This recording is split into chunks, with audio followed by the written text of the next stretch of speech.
So, one of the most important things that I do when I am engaging with someone who's been a victim or target of abuse is to try and get them to the right person. You can get a lot of great information from the internet. And you often see in these like abuse communities where victims are passing along information that they've learned the hard way. And so you can get a lot of great information from anonymous people online. However, some of your most important information is going to be able to come from someone who can sit with you, follow up, and get further information, and they know the laws or the area in which you live. Maybe they have connections. And so getting someone on your side, just like a person came in and abused you, getting someone on your side, a person to help advocate for you or to help you protect yourself, that's also going to be key. And when you are looking for those people, you're often going to be looking at nonprofits, you're going to be looking at, trusted people. If you're a kid, a trusted adult, a lot of times people will recommend teachers. I don't like the guidance counselor recommendation as much. That one's kind of iffy. It really depends. But you'll see people trying to get a victim to a person that they can talk to who can help them look outside the situation, think outside the situation, have knowledge outside the situation. And a lot of times that best person is going to be an attorney who will let you know what your legal rights are, an attorney who can help you with a letter, like a cease and desist letter, or filing a lawsuit against somebody for slander and defamation if you have an abuser who's ruining your reputation in your community. And obviously, that can be misused by an abusive person, but these tools exist. And so you want to be able to get what I like to think of as adult supervision over a situation. A lot of abusers are abusing because as far as they're concerned, there's no one to tell them no, and they can pretty much steamroll whomever they want. But once you can get some adult supervision on them, you often can shift the needle on their behaviors. Now, that doesn't mean shifting the needle so you can stay in a relationship with them, but shifting the needle in terms of being able to protect yourself or your children. These are all often very complex, dynamic situations. And so if you get a piece of advice from the internet, that may be effective for a certain part of whatever you're dealing with. But then the situation changes and it needs a strategy. And really, your best bet is to get a person on your side that you can talk to. So often, I recommend domestic violence nonprofits or child abuse prevention nonprofits. Usually they're going to have counselors that you can sit down and talk to. They will also often have relationships with attorneys in the community who want to do pro bono work. I know attorneys that they are making their money. They are making their multi-hundreds of dollars an hour, but they also got into law because they wanted to help people. And so they use those cases where they're getting paid by the business for, some basic commercial litigation. And they use what they make off of that so that they have the ability to do work for people who need it and often don't have the funds to do that. So they'll do pro bono cases for people through like a domestic violence nonprofit. Or if you happen to have a law school in your community, they often run legal clinics for the students. The students need experience. It's kind of like getting a haircut from somebody at a salon who's learning, or a dental person in dental school. So it's not necessarily going to be like your $500 an hour attorney level of assistance per se, but they have supervisors over them.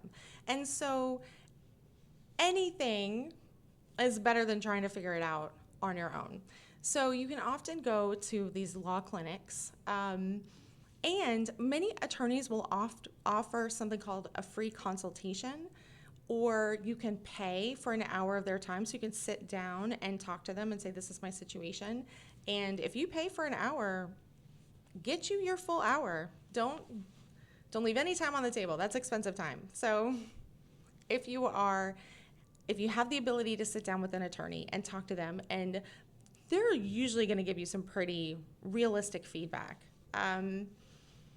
So even if somebody doesn't, for example, like take your case, they can still point you in the right direction or get you connected to somebody specifically that they might know.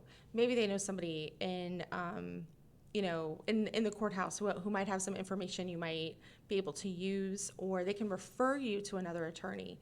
I've had a lot of clients that I've talked to as a paralegal who have gotten a referral from an attorney and been disappointed that they didn't get their case taken up by the attorney. And actually, if you get a referral from an attorney, like with a person's name, that's gold.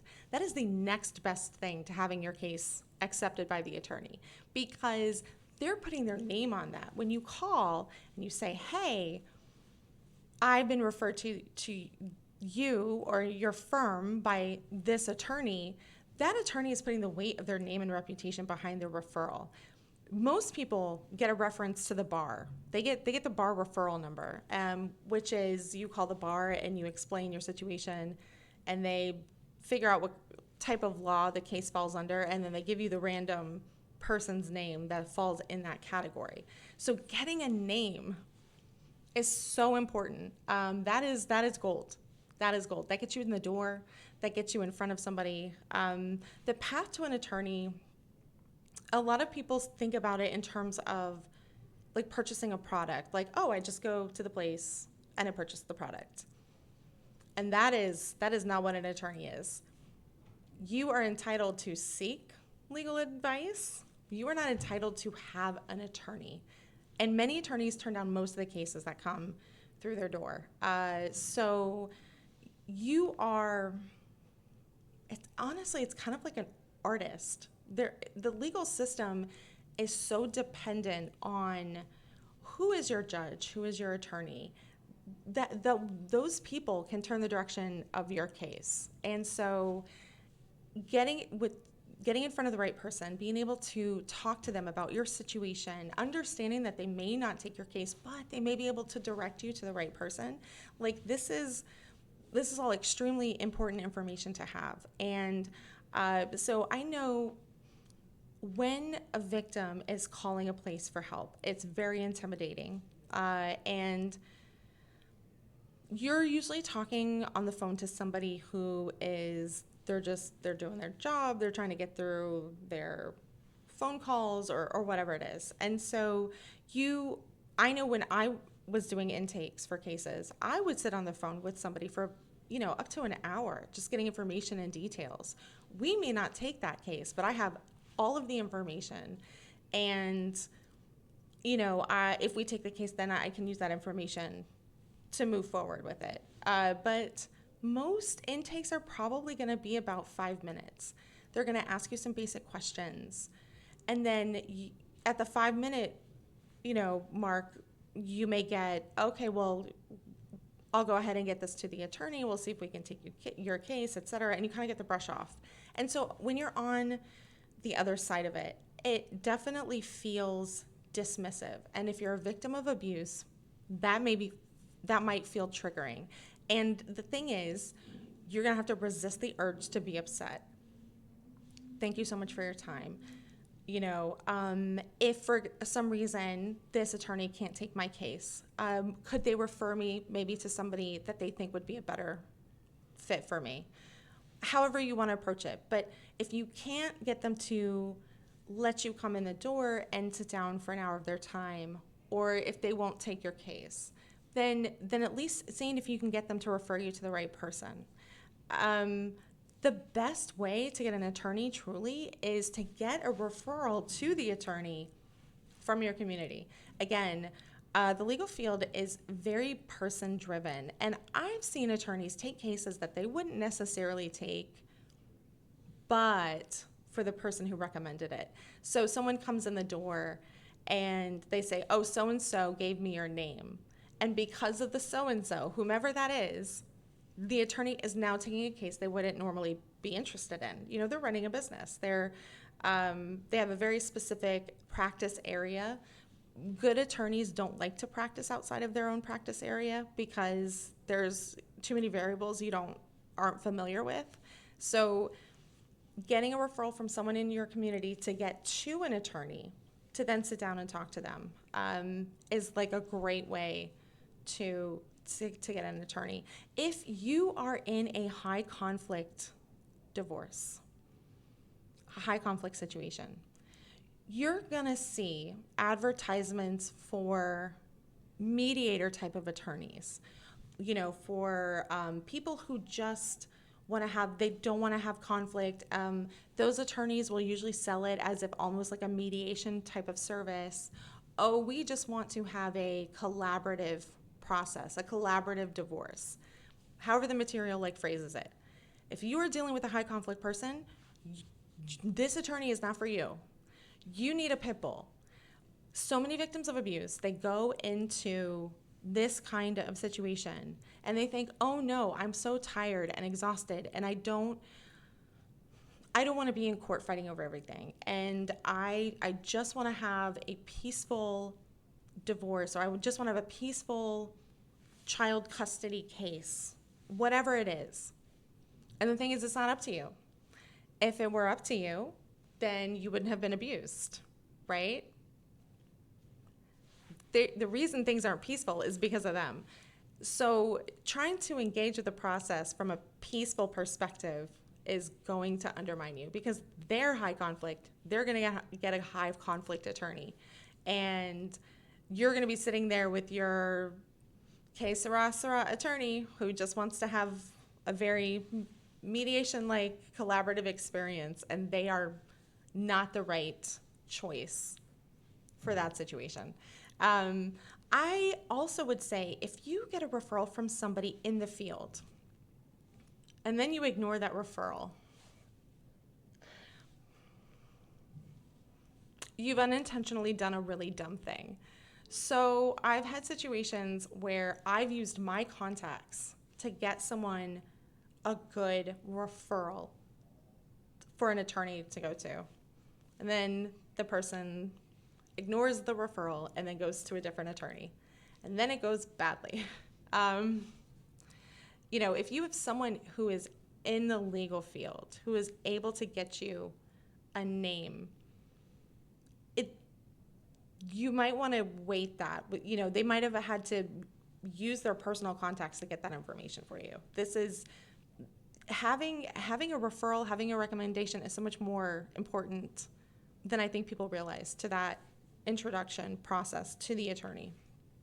But in general, if you are able to, you know, you've gone online, like let's say you don't live in the state and you're dealing with somebody who is high conflict, maybe has a mental health challenge, and so they're like a stalker or highly aggressive or threatening or whatever the thing is. So you go online, you look for the attorney, you call into the office. Don't call on Friday afternoons. Don't do it. You are not going to get your best. Actually, that's not true. Generally speaking, you're not going to get your best intake on a Friday afternoon.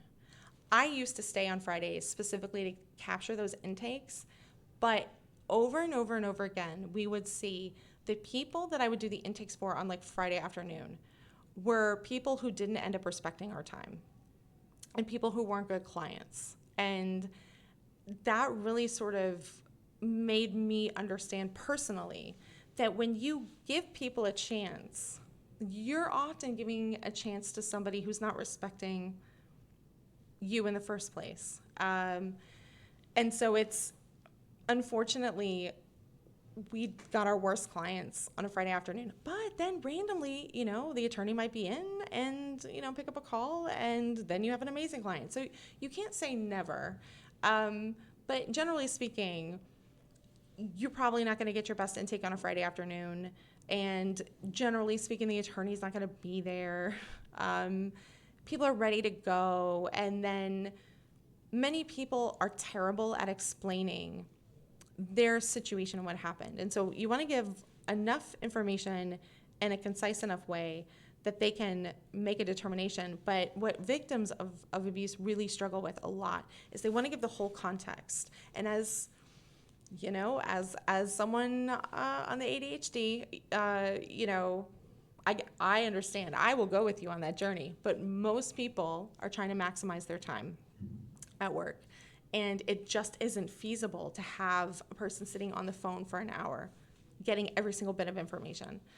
I like to do that because I like to get all of the information up front. That's how I personally like to run my cases. But most people don't do that. They will do that as their second call, or when you come in for an interview, maybe to sign the agreement to contract for services. So most of the time you've got about 5 minutes, and it's got to be a cohesive story that makes sense. So you want to give enough of the story, enough of the details, so that they understand the general overview of what's happening. Then they will follow up with questions. And, at some point, yes, of course, you'd need to do the deep dive onto the whole thing. But you want to make sure that you're not overwhelming somebody with information that's not in context to itself. And so this is what I tell my son. When you're trying to convey information, you have the framework for that information, and then you have the actual information you're trying to convey. The framework is just as important as the information that you are trying to give to another person. And so a lot of people are very scattershot when they are telling the story of what happened to them. When you're in an emotional space, it's harder, the cognition doesn't engage in the same way. And so anything that you can do to make it clearer to the person that you're talking to about what happened to you, and in a framework that's the story, it makes sense, you're going to get somebody more on your side. So basically, you want to get to a person, whether it's through a nonprofit or whether it's through going to your community or getting a referral to an attorney, calling up an attorney. You want to get in front of somebody who has information in your area on the issue that you need help with. And then you want to see if they can get you to further information. You might need another nonprofit, or you might need a more specific attorney, or maybe you just need that hour to just sit down and talk with an attorney to see what your rights are. Yeah, there's just so much we don't know that we don't know. And so when you're a lay person and you're looking at the legal field, a lot of it doesn't make sense. And when things don't make sense, we tend to get very conspiracy theory oriented. I see it all the time. And people will make assumptions about, well, oh, you won't take my case because you know this person who is my abuser. And I'm on the phone with that person, like, no, ma'am, no, sir. I don't know this person. I haven't even spoken to the attorney yet. If they turn down your case, it likely will have nothing to do with that. Generally speaking, nobody wants a malpractice claim on their bar license. I'm not saying it's impossible, especially maybe in a smaller town. So you'll often get recommendations to go outside of your town, but still in an associated area, so it's in the state or province or wherever you're at. So someone still has enough information and possibly contacts, but they're not directly influenced by, let's say your abuser is a VIP in the town. But most of the time, your case is already decided within the first 30 seconds to 2 minutes. They're looking for very specific elements of a case. They're looking for damages. And pain and suffering is something a lot of people have learned from television, and they don't realize that that is not necessarily applicable in all jurisdictions and all types of cases. That's very practice specific. And so it's important first to see how something has materially impacted you, in addition to how it's impacted you emotionally and physically. So there are things that a person who's doing intake is trained to look for and listen for. The attorney is looking for very specific things. So like if someone doesn't take your case, it doesn't mean necessarily that it's because they know this other person. And that there's some big conspiracy to keep you from getting legal help. It's often that you're missing like an element that it would take to make a prima facie case. It's very hard to deal with from the outside, and you don't understand things. And so really the best way to get help is to get to people who can get you to people, and to do your best to convey what happened to you in a way that isn't overwhelming to that other person and will make sense to them. Anyway, I hope this makes sense, and I'll talk to you next time.